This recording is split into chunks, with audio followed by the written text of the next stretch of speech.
Why, hello, YouTube! Greetings from the Lazy Eyebrow Reviewer. I've reviewed awesome G1 Jazz, awful Fall of Cybertron Jazz, terrible Revenge of the Fallen G1 Repaint Jazz, and fantastic Alternators Jazz. Now get ready for the figure I said I'd never own, Reveal the Shield Jazz. However, this is also both the Reprolabels add-on kit as well as a custom paint job, so if you're wondering why this looks like United Jazz, that's why. This mold of Jazz still isn't my favorite, and I really didn't like it until I modded it.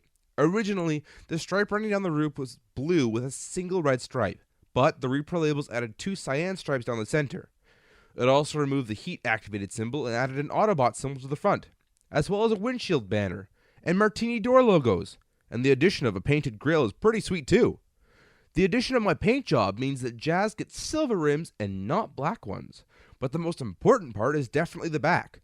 Reveal the Shield Jazz was completely unpainted at the back, so no taillights, spoiler paint, or back window, and did that ever look drab. So with all this paint and sticker wraps, I don't hate this car mode anymore, but that doesn't mean I love it to death either. I think I should have just got the United version, and I would have been happy, but that was way more expensive than the RTS Jazz, the paint, and the stickers combined. Would you believe I found this at a drugstore 2 weeks ago for $13? Now, one thing my friend keeps telling me whenever I say I hate this car mode is that Hasbro and Takara were trying for something here.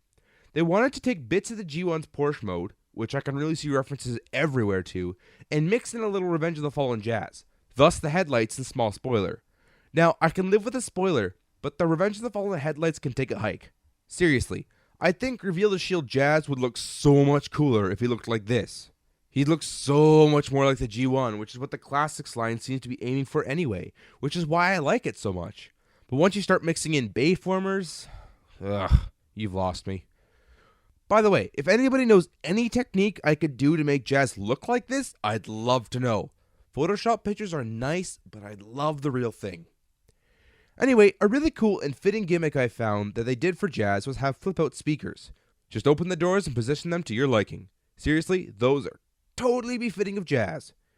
He was always trying out his new speakers, dancing to music. Heck, his name even says what kind of person he is. Anyway, now that we're here, on to transformation. Open the doors. On the bottom sides, remove the gun, which I find pretty sweet that it stores here, not like this guy, who stores his weapon asymmetrically, or on the hood like some sort of retarded jazzicorn.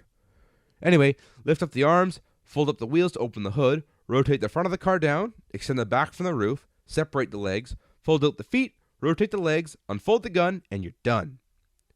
Now this really is the best sculpted robot mode for Jazz that I've ever seen. The head is amazing. Everything is accurately colored, at least it is now. I painted all the gray silver.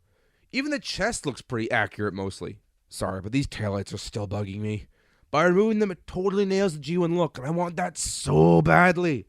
I don't even see a need for these headlights. Like, Trax and Wheeljack was basing their alt mode on a mix of Viper and Corvette, both of which have headlights shown. But they get them skipped. Why not this guy? Oh well, under articulation. The head is light piped, but not very well. This is the halogen bulb on my phone, and it was the only way I could get it to light for me. However, the ball joint on the head more than makes up for it.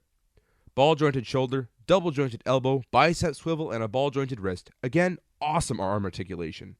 Waist swivel, ball jointed hips, thigh swivel, and a pretty good knee bend. All in all, he's very nicely articulated. So what kind of pose is going to get from all this? Well, I finally have a figure who can stand on one knee pretty darn well. So he could propose to some fembot, but nah, that's not Jazz's style. Giving the boot to this piece of junk, man, I really can't rag on this figure enough. Having a sound battle with Soundwave, kind of like Blaster did in the episode Autobop. And just chilling out. For size comparison, here's the G1 counterpart and a classic Seeker, who I think should be a bit taller than him. Oh well, that's what this guy's for. The articulation is so good on him, by the way, I'm finally able to pull off this. And it looked pretty dang amazing. This has been the Lazy Eyebrow Reviewer. I have a 33rd review to plan for.